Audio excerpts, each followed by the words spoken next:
Anybody have that? Welcome everybody.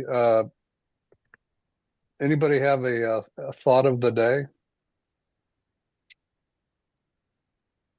I've got one.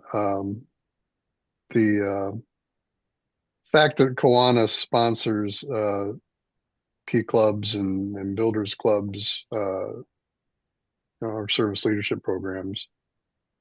This thought of the day reminded me that it's not a job to tell the youth what to do, but instead provide them a platform for them to lead. But this quote is from Steven Spielberg. It says, the delicate balance of mentoring someone is not creating them in your own image, but instead giving them the opportunity to create themselves." That was apropos for Hmm. a club that is so engaged with youth. Yeah. Absolutely. I'd like to recognize Kiwanians for their anniversaries this month. Tom Dunham, 52 years with our club. Wow. Good for him. Yeah. Yeah, for sure. Eugene Schulstead, 41 years. David Young, 30 years. T. Ray Phillips, 26. Mike Harpering, 24 years. Chuck, happy 2 decades. Yay, Chuck. Wow. 20. Eric Steele, 15 years. Graham Honecker, 13. And then Chris Kaufman and Paul Nadig is 5 years. So congratulations, all those folks. Yeah. Um, just a reminder that the third Thursday monthly on our calendars now is our Columbia Club meeting. You can find the upcoming dates under the events section of our website. Our next meetings are February 19th. We're going to have lunch at the Benjamin Harrison Presidential Site. March 5th, there's a morning interclub with the Indy Northwest Club. That's also Action Club Week. March 12th, Zoom with the men's Final Four local organizing committee. And then March 19th is lunch with Fred Glass, former IU athletic director, speaking of IU, and current CEO of Gleaners Food Bank. That's on March 19th. March 21st is our Indiana District mid-year. That's a Saturday. We're looking for someone to attend for the Riley Parade of Checks. So come on, it's March 21st. What would you be sitting and holding the cold anyway? Recording in progress.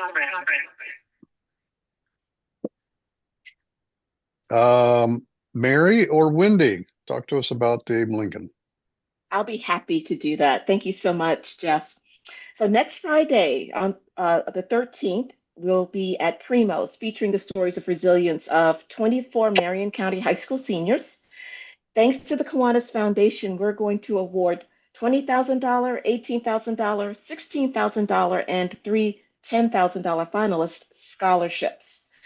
Tickets are $35, or you can choose to sponsor it at school's table for $150, and that includes one ticket. All the info is at indykiwanis.org/Abe Lincoln. It's not too late to register, and I urge you to not only attend yourself, but bring a guest. We're making final arrangements for seatings with the students.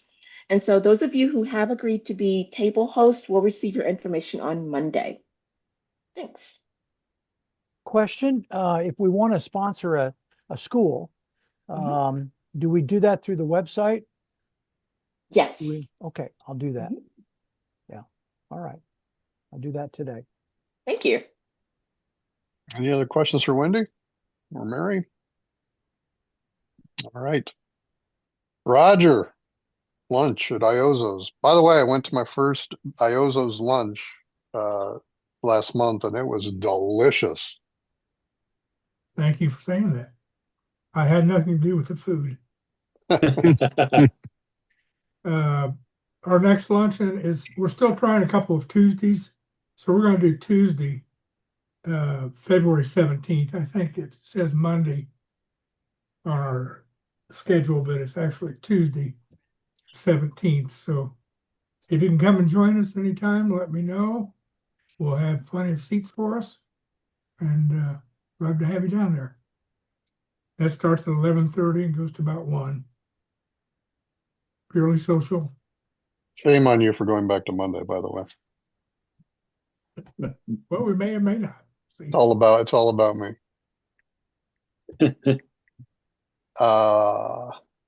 Is Steve on?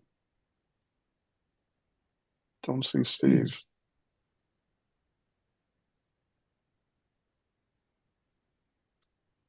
Wednesday, February 25th is the girls basketball state finals lunch at Cambridge. We're presenting a $1,500 academic MVP scholarship to a Marion County player. And then a month later, March 26th, is the boys luncheon. We're presenting the Jim Mills Memorial Scholarship, academic all-star team, and city county coaches, players of the year during that event. And then in April 12th, which is a Sunday, we'll be presenting the $2,500 Outstanding Female Athlete Scholarship at the IHSAA Impact Awards. So Wednesday, February 25th, girls basketball state finals lunch at Cambridge. Thursday, March 26th, boys luncheon. And then April 12th. These are fun events at Cambridge. It's in Yes. the big atrium area. It's just kind of fun being there with kids and seeing their responses. Thank you, Roger. Eric, update on BBBS grant recap. I was under the impression from the emails that they were going to have somebody join us to do that. It doesn't look Wow. like they're on yet. I'm following up, so we can jump ahead and then we can add them in at the end. Okay.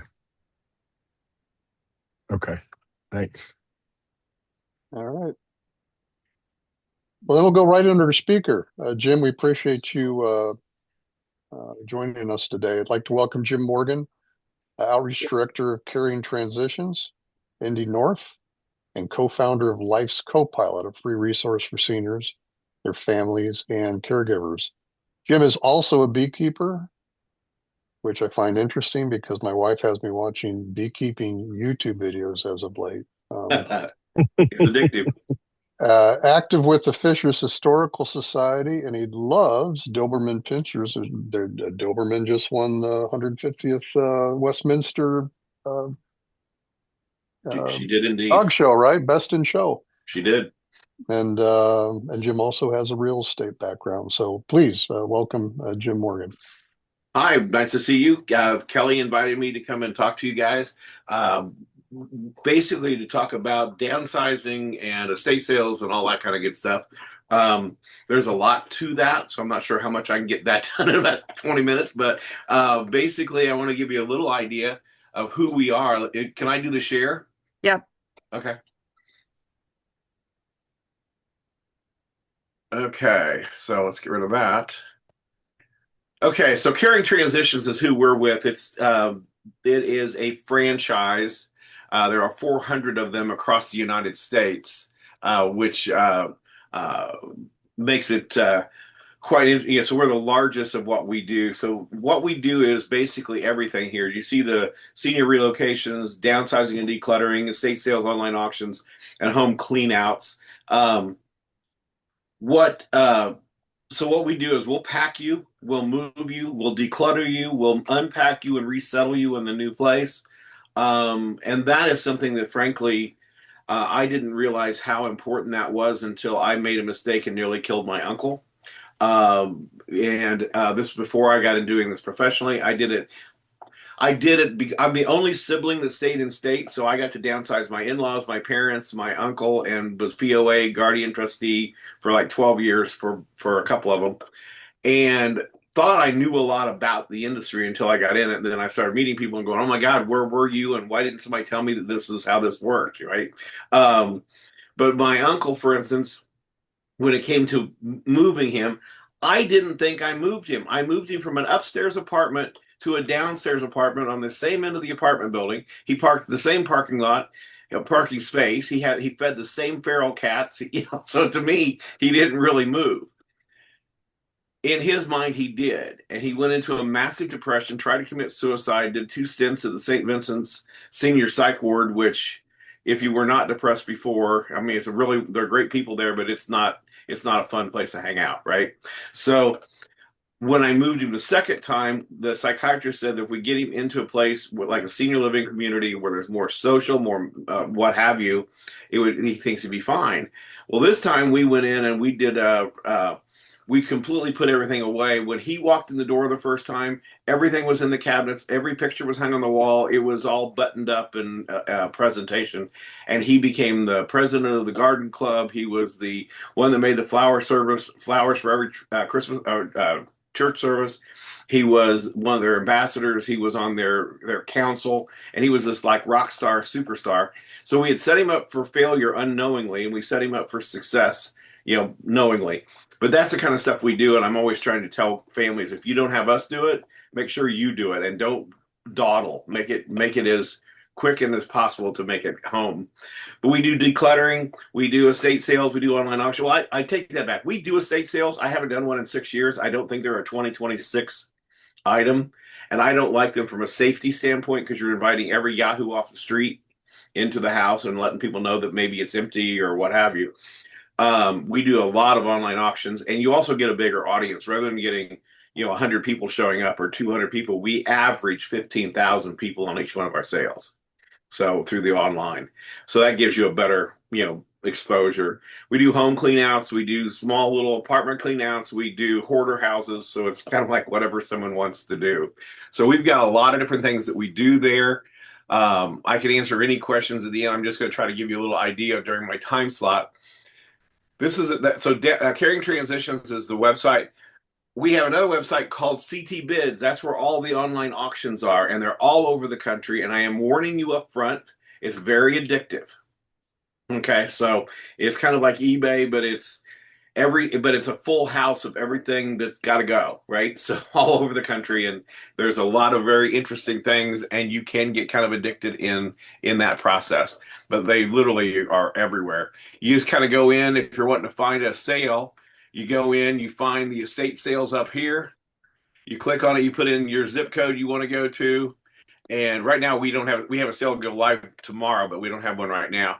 And then you just put a distance that tells you what sales are in your area. Okay.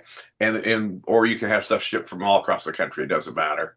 So anyway, that's kind of stuff we can do there. When it comes to something else we do for free, as you mentioned, the Life's Copilot. Because I got into this industry and found out how much stuff I didn't know, even after taking care of seniors in my family for 20 years, we built a website that is just a free resources. You can go in here and you can find blogs, you can find terminology. We have because you go into these health situations, and they all talk about things in acronyms. We're just as bad as realtors, and so we have those acronyms on here so you know what they're talking about. We have a video library, but frankly, my website is cheap, and then we also have events in here. Twice a month, we bring in experts in different parts of the senior industry. For instance, on the 12th, I've got a couple that started a company where they basically have apps that will track all your doctors, all your appointments, all your medical information. And so it's one portal that tells you everything that's going on, and the doctors can all figure out what's going on because they can attach to it, and everyone can be in communication. It's a pretty cool tool. Here's one for the next one coming up here is Mike Elkins on dealing with navigating with some of the financial stuff. The next one on March 12th is Lisa Engelman with Prime Life in Richmond and Carmel. And we've got Jeff Simpson coming in talking about some of the Medicaid, what do you call it? They just changed the name. Anyway, waiver program. Here's one from, so basically we've got different ones that we try to bring in to give people free access, because these are all free. They're on our Facebook page. They're on here. You can click on the Zoom. So we have a Life's Copilot page. that, for instance, here's like one of the ones, the last one, she was working on fall prevention and intervention for people. So our events are on there as well. Here's one from Tara Weed with the Alzheimer's Association. So we have a lot of resources that are there that are free for you.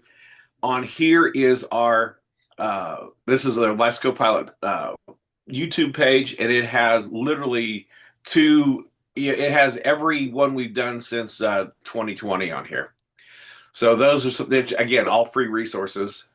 So, and then, like I said, I am part of the Fishers Historical Society, and it is available for you as well to fool with. So, to go in and see, we do a free history chat the first Tuesday of every month at 7 p.m. So we bring in somebody to talk about that kind of stuff. So, like I said, I just kind of want to give you an overview. What kind of things would you guys like to know? Anybody have questions on the downsizing industry or what you're getting into? I can tell you some little anecdotes, but what are you guys wanting to know? Sounds like a good industry to get into as we get older and older. We're busy. It is the hardest business I've ever been in as far as logistically trying to get all these different plates spinning. But part of the hardest job is going in and telling people that the things that they think have value don't. Well, I was just going to ask you, there's probably things in my house that have zero value to anybody else but myself because of the memories that are attached to them. That's probably what you deal with. Exactly. And, it's things that were popular at one time. Right now, I'm a big antique collector. If you look at my, this is just all kinds of antique stuff. My office looks very much like a Cracker Barrel. Okay, but the antiques just don't bring the money they once did. They're probably going about 10 cents on the dollar from what they once were. Things that I'm always having to tell bad news to people is if you have an upright piano, if you can get someone that'll pay you $1 and they carry it out, you save about $700 having it hauled out. Okay. Same thing with those big old TV entertainment systems. They like used to take a whole wall up or what have you, and all the bookcases and the TV hangs in that. Those are very difficult to find homes for. Dining room tables and chairs are. One of my little things I always tell people when I go into these homes, I see these beautiful tables that have never seen the light of day because they've always had a table pad on them. If you have a table pad on your beautiful table, throw the table pad away so you can see the pretty table. Okay? Because I have not seen a table and chairs, including the chairs, in 7 years go for more than $400. They usually go from anywhere from 10 to 400. Probably 200 is the pretty more normal. Unless they are mid-century modern or they are those live wood ones that they like cut the side of a tree out and polish it, if you know what I'm talking about, the curvy edges. China cabinets. The only people who buy China cabinets are bourbon collectors because they can put their fancy bourbon in there, keep the dust off of it, and they can buy the cabinet for $20. Hey, Jim, I've got a question for a couple Sure. questions. How do you handle family members that say they want to don't want to participate in the auction, but they want to have access to something of a memory for them?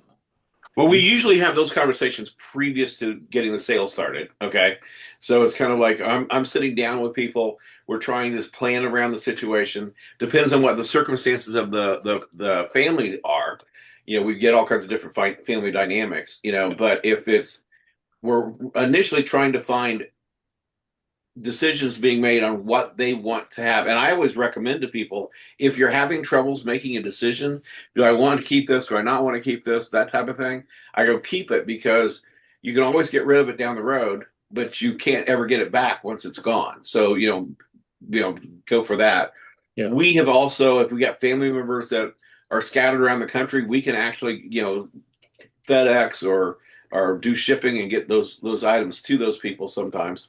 To get that done beforehand. It's like I said, we do everything, so, but we do want to try to go through that with that family and help them pick out the stuff beforehand. However, and I just had someone we had to do a clean out in a house in a senior living community, and the POA was a niece in San Francisco, and then another niece was in Ohio, and so we had to do a lot of working with them to figure out what things they needed, what kind of documents they needed, from the apartment. Mm-hmm. And my second question was, talk about a dining room table and chairs. How do you handle the shipping? Do you take care of Well, the we try shipping? not to do furniture. Okay, so we will most of the stuff that we ship is smalls. And by the way, where the money is in a sale is the small stuff. It's in the closets. It's in the cabinets. It's in the garage. Usually has some pretty good money in it. Your big furniture usually does not bring big money. It's a now I will again. Mid-century modern changes all the rules. Okay, it's like that's really hot, really popular right now. We had a house at 71st and Dean, and it was like walking back into a time capsule. I kept waiting for Rob Petrie and Laura Petrie to walk around the corner. Everything was that. And $8,000 of the furniture sold to a guy in Albuquerque, and he drove overnight from Albuquerque with his truck and trailer, loaded all his furniture up. And I'm like, I had him cornered there. I'm going, okay, you're gonna have to explain to me why you drive from Albuquerque for some furniture. That I need to understand that. And his business, he sells and leases movie props. And so he was over the moon on some of the lampshades. Okay, so and we had on that same sale, we had a 73 Cadillac convertible that had been started in 20 years, but it was in pretty good condition. And then they had a older Lincoln, and those went to Scottsdale. Guy sent a trailer out. So we have a big audience. Okay, so they can go anywhere. But normally, furniture people come and pick up. I see. Mm-hmm. The things that are real hot right now, Fiesta ware. If you forgot some Fiesta ware, Corning ware. China doesn't. Nobody wants it, but Crystal, nobody wants it. I don't care if it's Waterford. Okay, you might go for something, but it's not going to go for much. Those are the conversations that I get to have with people, beforehand. So do cars show up on your website then occasionally? Oh yeah. Okay. Yeah, and sometimes that 73 was unique. Okay, I had a sale that we were getting ready to do that. Unfortunately, the client passed before the legal paperwork was done with the POA, and so now it's and I have no idea what's going to ever happen. But it had a '54 Cadillac, and it would have been fun. And it would have probably gone, who knows where, So. I have a question. What kind of training do you go through to work with caring transitions? Well, there's a lot of training. It's more so on the dealing with the seniors, okay? Dealing with them emotionally, because this is a very emotional time in their lives. In fact, like I told you about my uncle, what happened with him, they whoever they are, okay, they say that this is more traumatic when that senior downsizes from that 30, 40, 50-year home. And 9 times out of 10, they're not doing it voluntarily. Okay, they are physically, or something has pushed them into a corner where they have to make a change. Okay, and so they're not necessarily fired up about the change. Some people are. Some people have fun, but it's not always fun. And they say it is more traumatic than the loss of a spouse, and so it can be very easily can fall into depression. So that's why it's really important to make sure that new place is buttoned down. They walk in that first day and it's like everything's put away. It's home, so that they can go to dinner that night and start meeting people and getting social and starting to really acclimate themselves into the feeling of the thing. By doing that, you find people have much more success. And that's what we're trying to do is get them. The whole idea is to get them to transition in a happy way rather than a high stressed way. And Jim, it's very doable. It's just you've got to do certain things. Jim, do you work on an hourly basis, a project basis, percentage? How do you get paid? All the above. It depends on what we're doing. Because we do so many things. when I'm doing a pack and a move, like for instance, we're moving someone to Minnesota next week. We're moving someone else to Dallas coming up. Um, when we're doing a pack and move, I have two different ways that I do packing. Okay, for instance, if I'm working with a client and they are decisive, we're going to take this, so they can give us a pretty good idea of what they're going to take with them. Then I subcontract out a moving company that gives me remarkable. Well, I do like 5 moves a month with them, so they want to take care of us, that type of thing, right? So I bring them in to do the pack and the move because they're very, very fast, they're very, very efficient, and we can keep that cost down, right? But there are times when I'm working with a client and she's very confused. She's, really stressed out with the whole thing. She just keeps kind of going into the motion of walking into a room to figure out what she wants to keep and walking out without making any decisions. And this has been going on for weeks or months or whatever before I walk in the door, right? And so I usually have, I call them my ladies. We have people on staff that are very trained to deal with the seniors, and then they go in and handhold and do that process. With that, it is an hourly rate plus materials. Okay. With the other one, unlike most movers, a lot of them will give you a price over the phone, which is to me is like giving your haircut through the mail. There's no way they have any idea what it's going to cost, but they lowball it to get your attention, to get you in the game. With us, I want to come out and see the house, see what you're going to move, and then we give you a firm price, and it will not change no matter what. We figure these seniors have enough stress; we don't want to add any more. Here's the surprise: the move price was twice as much as we thought it was going to be, right? So we can give you that, unless you materially change the deal, like all of a sudden, oh yeah, I forgot, I want to pack this other house too to take with me. That then we have to adjust it. But that's only like happened once. So if you had a client or a friend that basically bought a smaller house, that want to downsize, they take what they want to and leave everything else behind. Yeah. You would clean out the house and sell what you can do or get rid of what you can and get it ready to sell.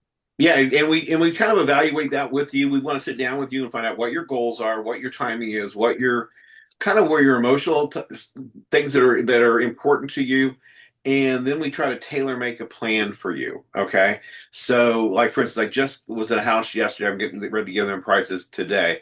They have beautiful stuff, a lot of antiques, but when I was going through the house, they're downsizing and they're moving to Chicago to be near their kid, right? And when I was going through the house, well, this is going to my son, and this one's going to here, and this, these pointing out all the pieces, and our neighbors are taking this, and so we're kind of going through all these things that are going away. They are not clutter people at all. It's very Spartan, so there's like nothing in cabinets or closets to really pull X volume in or garage. So I'm giving you a price that we'll come in and pack and move them to Chicago. I can get them, they've got somebody. I could get them hooked up to unpack them there, but their boys will help them unpack there. Okay. Um, but when it came to the sale, I'm going, there's not enough stuff here to make it make sense for you. So we have a service that we can take it and have it all donated to donation centers. So it's going into good hands, but it's just not going to be a sale, and it'll be less expensive than trying to run a big auction for not very much stuff, and so we do that. I've got, one that we're moving to Florida. When I priced out, when we're moving across the country, that price for that, putting a couple guys in a truck and running that truck for maybe 3 overnights to get over there and then 3 overnights to get back. We had one in Oregon we just did. And when I went in, there was nothing in there that was fancy. There was nothing in there. It was just old furniture, and she wasn't attached to any of it. So I'm going, I'll give you a price for us to pack you into a pod and move it that way. I'll give you a price for us to, take a truck and drive all the way out there and unload it. But I go, what I recommend is just pick out the things you really want and we'll FedEx it. Okay. And I did come back with her, and my cost on the move to drive all the way from Carmel to Oregon and back my cost without any markup was 25 grand. She was moving into an 800 square foot apartment, and I'm going, you could decorate it pretty nicely for a lot less than that, right? So we end up doing FedEx, and we FedExed a bunch of stuff out to her. She ended up shipping a bunch of stuff I really thought she should not have, but it still cost her under $2,000, so with the packing and the shipping. So we literally try to find where that sweet spot is for people. Good. And no two deals the same. When you were asking about price range, it really, I have to really look at it. We come out, I say we have a free hour interview type thing. A lot of times it's many times that, but that, especially if I'm dealing with someone that just had a loss and they're emotional, there's a lot of times you're just sitting there listening for, a period of time to help get them where they need to go. Well, Jim, how do you market your services? Well, of course, we're on the internet. We're on, on social media. We do drip campaigns. I come from a real estate background. I used to manage one of the largest real estate firms in Indiana, and so I have a very big email distribution list that I've just dropped into this one. Okay, so and probably our number one referral partners are realtors, because they're the ones that show up a lot of times when someone they're getting ready to do something with that house. Okay, so that's, and the realtor's motivation is they want to get the stuff out so they can get it listed, get it closed, whatever, so we can help do that process. We could also handhold the client that's having troubles making those decisions to help them do that. And since I was in real estate since the earth was cooling, I know their challenges as well, can kind of help them through that process. I managed 350 agents for 12 years. I don't know what it would cost to get me to do that again, but but it was fun. But it was, so I do understand realtors' psychology and stuff, what they are. But that's some of the ways. But realtors are a lot of it. We also market a lot and drip campaign to senior living community people, to well, actually, funeral homes, to there's a lot. There are people out there. If you don't know about this, I would have killed to know this when I was dealing with all the stuff with my in-laws. And if you hear that noise, it's my Doberman that's underneath my desk trying to get his ball. But anyway, so you sound like you're tearing the place down. But we have all these different networking relationships with all these senior partners and stuff like that. Elder law attorneys, if you don't have one or your family doesn't have one, they are worth their weight in gold. It mind-boggling how much they can save you. Okay.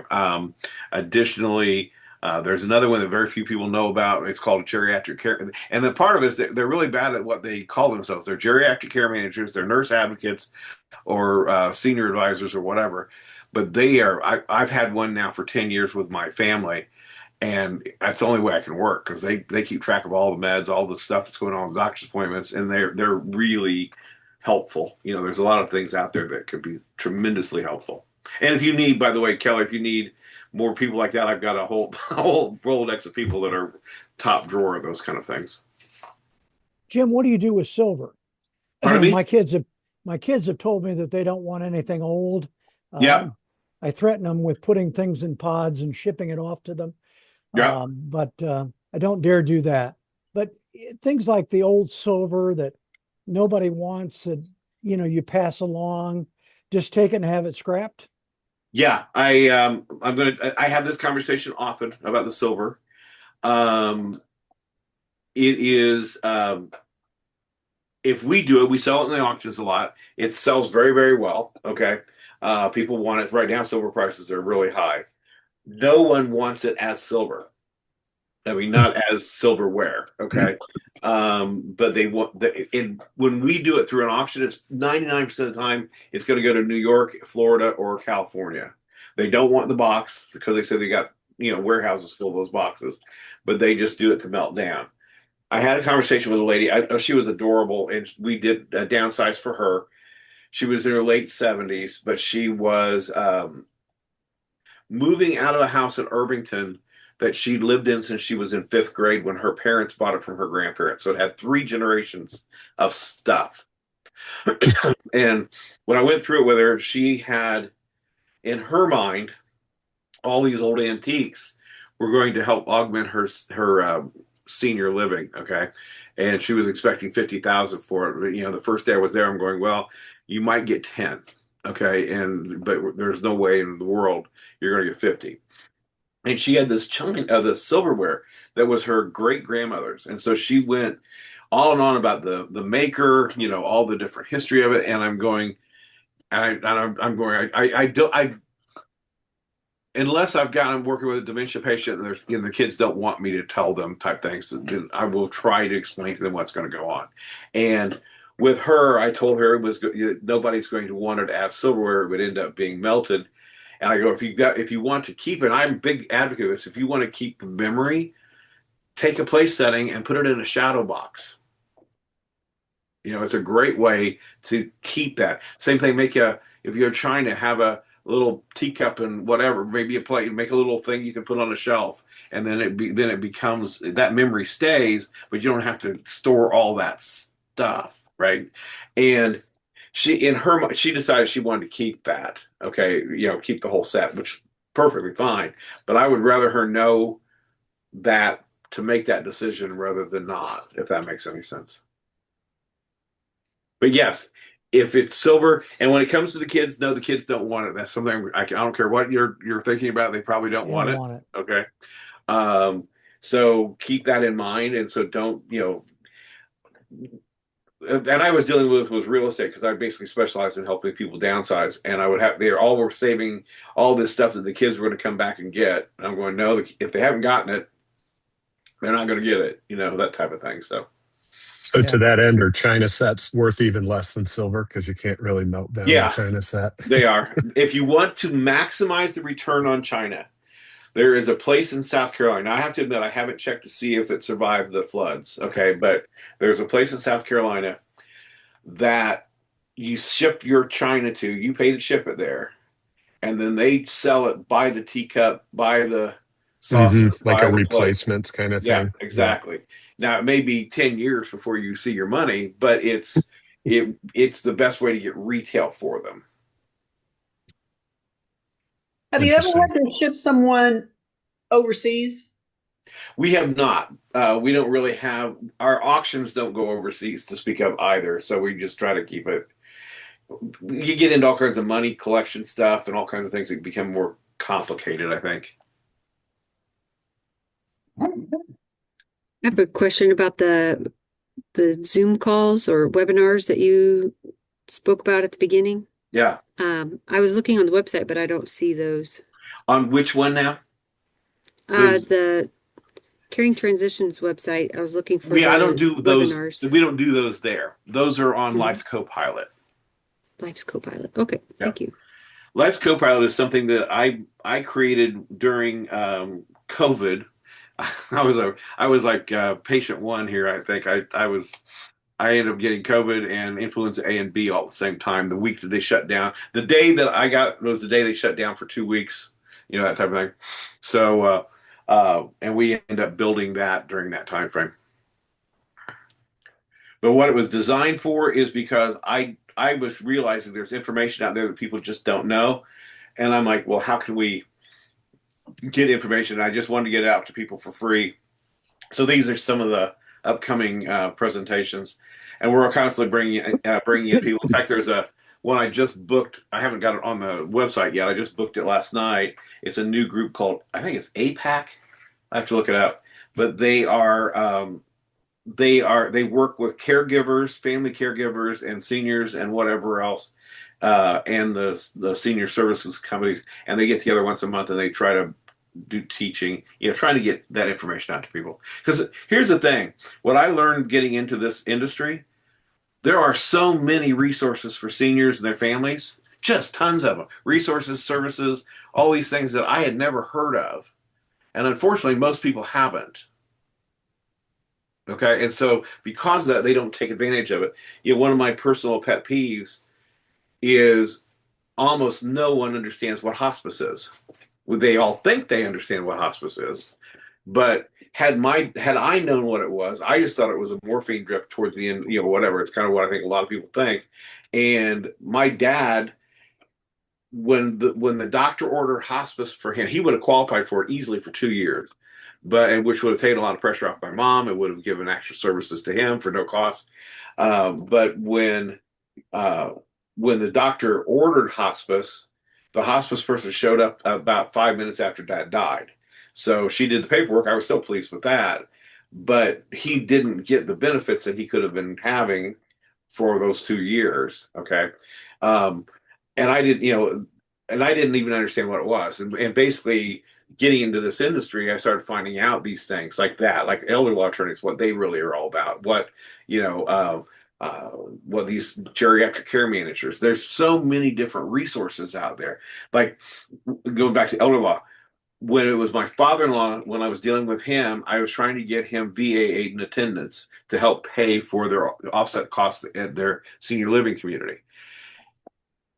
And 18 months of getting rejections from VA. Okay, I was, because somebody gave me a form. Here's what you need to fill out. So we'd fill it out, we'd send it in, and some I wasn't dotted the way they wanted, or some T wasn't crossed the way they wanted. We kept getting rejected. And I found out, I mean, over 90% of veterans don't get their benefits because they give up. It's too complicated. Okay. Well, I got angry at the time. Okay. And my son was campaign manager for after 18 months. In fact, my father-in-law had already died, but I still needed the money for my mother-in-law. And so my son was the campaign manager for Congressman Dan Burton. So I called Dan's office, and 24 hours later, we had the money. And I'm going, you shouldn't have to know a congressman to do this. Well, you don't have to know a congressman but what you do need to know is an elder law attorney. Okay. Because when my uncle's turn came along, we needed to figure this out. My son, same son, was best friends with an elder law attorney from Lodge. And I didn't, so I called this guy, and a week later we had the money, and he knew how to, and so now he's been helping a lot of different things. Okay. But my point is, people don't realize that. A lot of people don't realize that Medicaid waiver is not, or Medicaid is not just for poor people. There's a senior waiver, and there's, the welfare waiver. But you can get onto the waiver program to pay for your assisted living, to pay for in-home care. It's absolutely amazing what it can do for you. It's kind of like they call it middle class long-term care. But if you try to navigate it yourself, all I can say is good luck. So you're saying who navigates that for you? Elder law attorney. And there's some really good ones, but and you find someone on Life's Copilot, under the partners and stuff. But I had no idea what these people even did until I started getting into this industry and doing the networking dance and meeting people for coffee and going, oh my God, why didn't I know that? Why didn't I know you could do these things? For instance, my brother wouldn't listen to me because everybody's siblings may be the way they are, but my brother has been on the internet, so he knows everything about senior care. Okay, and he's in Florida, so he was handling mom's money, and I was handling my uncle, so we kind of split the duties up. And my brother was he ran the endowment for a university, so money was supposedly his strong suit. And I started off with, well, I think my uncle had 110,000 when we got started, 8 years. And my mom had, she sold a farm between Noblesville and Carmel, so she had significantly, more than that. At the end of my uncle's life, this started when he was 87. He passed at 95. Of that 110,000, I still had 35,000 left in caring for him. And, he never went without anything. And my mom now is down to where she has less than 2 years left, and she's going to be totally impoverished. Okay. So I finally I could never get my brother to listen to me about these, getting her into a trust, getting her into the waivers, getting her into these programs, because he knew everything. Right. And then when I at the end, he got a state check from my uncle, all of a sudden he found out that because everybody knew he didn't have money, right? And he still had some money left over. All of a sudden he is now working with the same attorney to get mom taken care of. Don't wait that long. I was trying to get him to do it, 5 or 6 years ago. So Jim, anyway, do you have a list? Do you have a list of recommended elder attorneys? Go on to lifescopilot.com, and there's a Okay. thing called partners. You can find them right there. Okay, very good. Thank you. Yeah. So, Any other questions for Jim? Pardon? Any other questions for Jim? Good job. Yeah, Well, thanks very interesting much, stuff. guys. It was fun to be here. So I hope it was helpful. So Jim, is a thank you for in recognition of your joining us today. We're going to give honorarium to the Mary Rigg Neighborhood Center in their food pantry excellent. in your name. So Thank you thank so you much. very much for joining us today. We appreciate it. Well, thank you guys. Have a good day. Eric, All want to right. give us Thanks. a update on BBS grant? I don't think we've had anybody else come on, so um, There I is a can't give. Eric Saunders there. Yours is on. Oh, is it? Okay.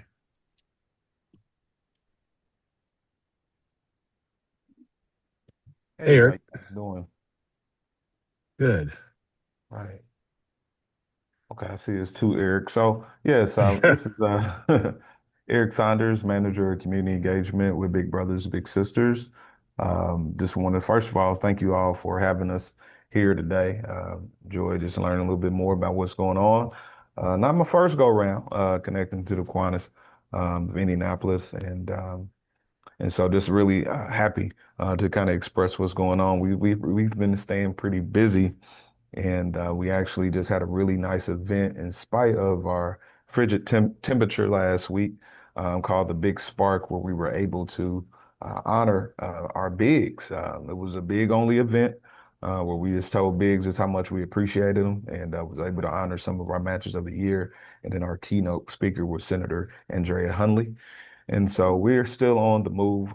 We're still progressing, and we are gearing up for our spring campaign. But for those who are not familiar with Big Brothers Big Sisters, a lot of folks might know somebody, might have connected before, might have donated.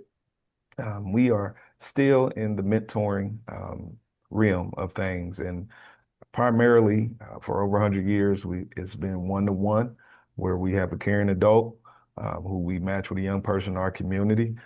We currently serve in our agency, Marion Johnson in Hamilton County, have about 1,000 kids, a little over 1,000 kids that we serve in that capacity.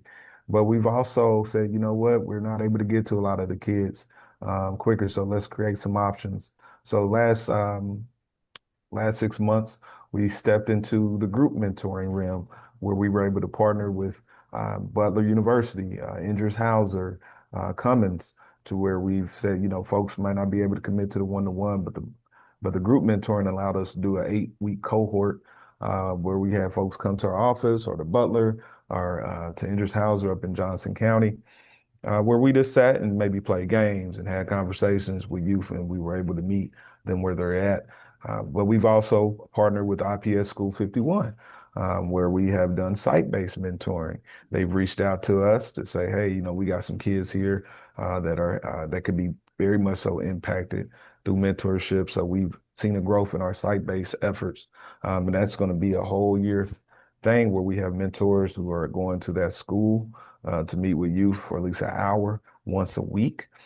And so again, there's still the one-to-one where you meet twice a month, maybe grabbing some ice cream, seeing the IU Hoosier football team win it all, by the way. I'm not a bandwagon fan, but I am a graduate who has paid his tuition back to the school. So I'm legit. But there's so many fun things in terms of just getting to know one another. And I've heard so many volunteers and mentors say, I had no idea how much it was going to impact me as a mentor. I had no idea how much I did not know. And even though I'm grown, how much I was able to learn from this young person who might just have a different walk of life that you had. And so we continue to progress and grow in that. And so what we, again, like I said before, what we have coming up is our spring campaign, 500 by 500, which means we start March 1st, and then we go to May 31st. We like to conclude at the end of the Indianapolis Motor Speedway at the end of the race. I don't know if you guys have heard of it, the Indy 500. That is a joke. I do apologize. Um, but we've partnered with them over the last couple of years, so we're looking forward to doing that again. And our goal is to get really closer to 700 people to sign up in 3 months, to sign up, to acquire about how to become a big, will 700 people become actual mentors? Some folks, hey, have things happen. Some folks might fall off, but we do want folks to, thank you so much. We do want folks to actually join us, sign up, and we want to get as close to as 500 people signing up as possible. So if you are interested in perhaps having us come and give a presentation, we would love to do that. Presentations, we're trying to figure out ways to curate it to an experience that you might want. Maybe it's not a lunch and learn. Maybe it's just a quick coffee in the morning, meeting with staff, coming to a staff meeting. Um, Heck, if you want me to come to your barbecue over the weekend on Sunday, I'll do that. But we want to get in front of as many people as possible over the next 3 months. So that looks like, again, coming to your community meeting, coming to a meeting such as this, coming to your job, going to your church.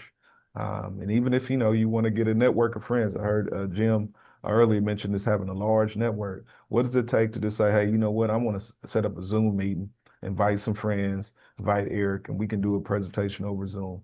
And it won't cost you any gas money that day. So again, we want to get real creative because ultimately we're living in a time where we want our youth to realize, hey, they are our future leaders, and we continue to invest in them, but we can't do it without our volunteers and without folks such as yourself. So again, that's everything that we have going on in a nutshell. I don't know if anybody wanted to ask some questions, but I don't want to take up too much of your time allotted. I don't know if I heard correctly. Eric is willing to bring barbecue if you have a Hey, reason. man, listen, That's what I heard. there's Jeff, there's something called tendernism going on nowadays, man. And I know how to make it fall off the bone. Oh, You want me to put it on the grill? You want me to put it in the oven? I have figured it out, man. So you provide the meat, I'll cook it. So any other questions for Eric? Eric, appreciate you hanging in there with us and updating us on Big Brothers Big Sisters very much. thank you, Jeff. Eric Rowland, you have anything else on this, or? No, I would just reiterate, it's a terrific organization. The need is incredible, and the impact that they make is incredible. I've gotten to see it firsthand. We've got several friends that have been bigs. Um, I've gotten a chance to work with them firsthand on several things, including the design of their headquarters facility on Meridian Street. But they really are a top-notch organization and helping a lot of people in our community, both the bigs and the littles, really. So I gotta agree Excellent. with Eric. What's that? I said I gotta agree with Eric. Plus, he spelled his name correctly. I right. don't know. Eric All the hasn't best made any people. barbecue, nor has he threatened I that am he not a can good make it. barbecuer. No, I will defer to Mr. Saunders to be the barbecue expert. So I know my mouth is watering. All right, everybody, remember, no meeting Thursday.